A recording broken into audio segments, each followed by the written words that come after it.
If you've had a generator that's been sitting around for over 10 years and you want to get it back up and running again, in this video, I'm going to show you exactly how to do that. Like and subscribe. Now let's fix it.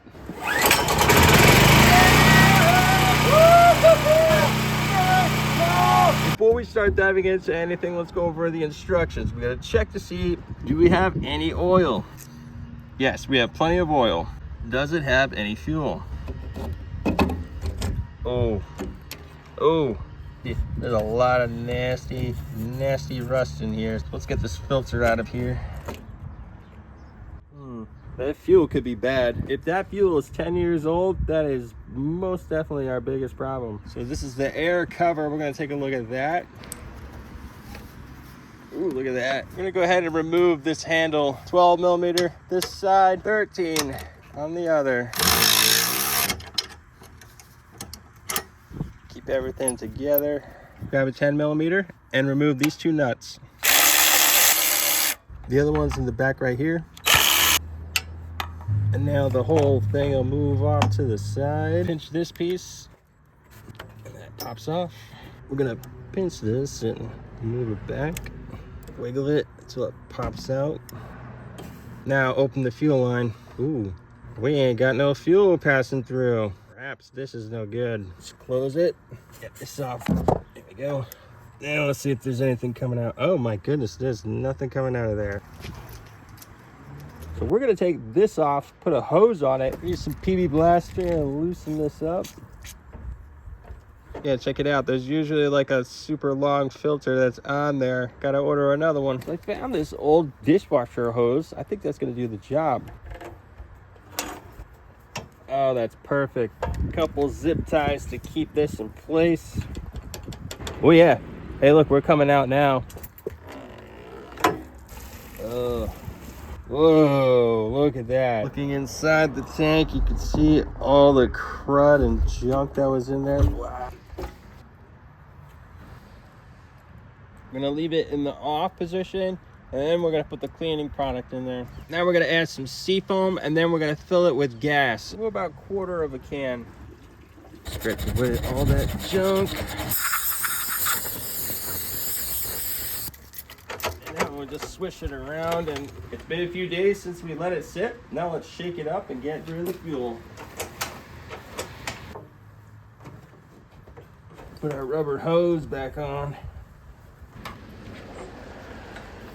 Still a nasty black color. Now we're gonna flush out all of that remaining garbage into this bucket.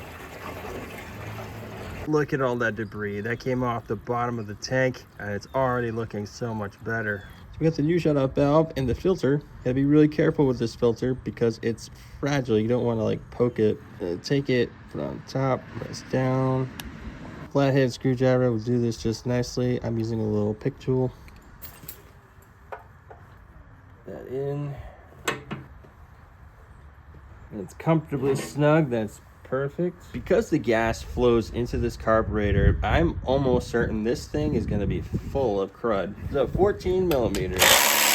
Oh yeah, I can already see it. I'm going to pull it off. Get it all the way inside the hole, let it rip. That's a good sign. I like that. If fuel is overflowing out of the carburetor, that little needle right there is stuck, and that's what's causing it. We're gonna clean this out. Oh yeah, look at that. Now it's flowing good. We're also gonna clean this and see if we can salvage it.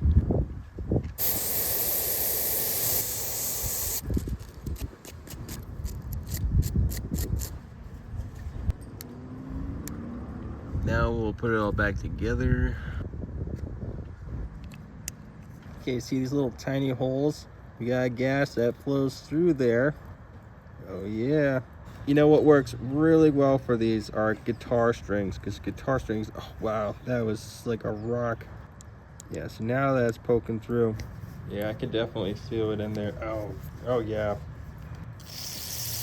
Oh yeah, that's what we want. See how it's coming out at the bottom now?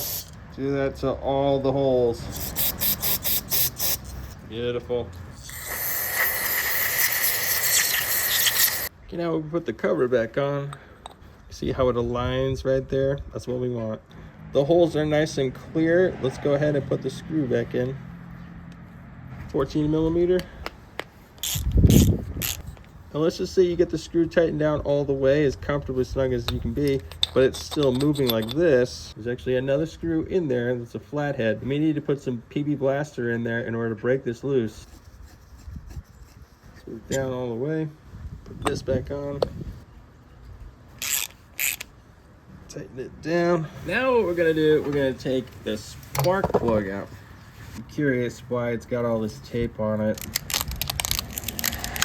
Oh, looks like we gotta get another one of these. Okay, so we gotta replace this cable. In order to do that, we gotta take this cover off. 8 millimeter. There we go. And there's our ignition coil. Brand new ignition coil and a brand new spark plug. Link in the description down below. These are 8 millimeter.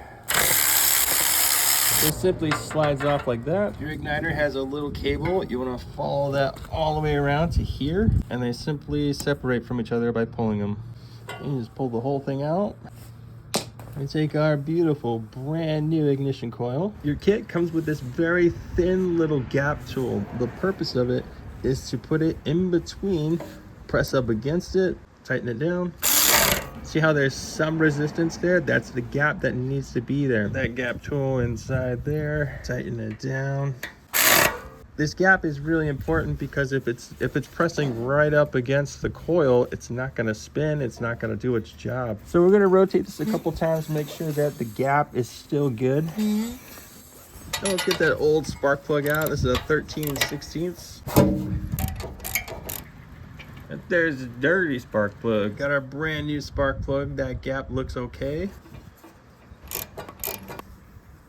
Comfortably snug. The new ignition coil, just connector just snaps right in.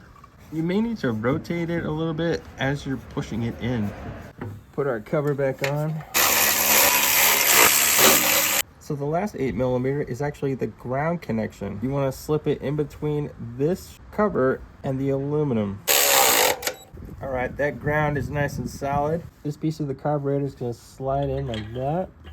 The tip of the fuel line is going to be facing this way. Slide the other part of the carburetor on top. Let's remove the old fuel filter. Oof. New one on is going to go exactly the same way. Got that side on, let's get the other side. And just in case if you're not sure, there's an arrow pointing for the flow of fuel. So it's going to go in just like this. So there's a step I missed. You gotta take this off and then connect this part. Simply turn, slides in. We need to reconnect this spring. And we gently put it back in. So before we go and put this cover back on, you'll notice this is super dirty. You're gonna spray some carburetor cleaner and clean that out.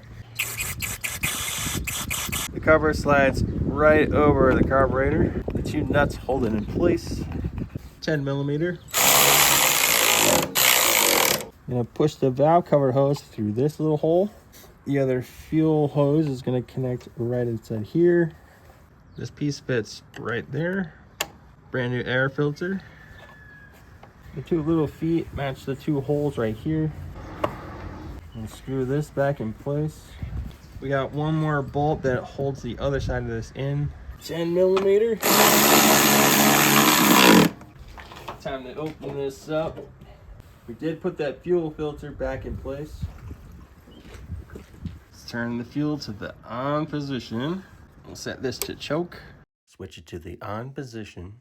All right, moment I've been waiting for. Let's see if it starts.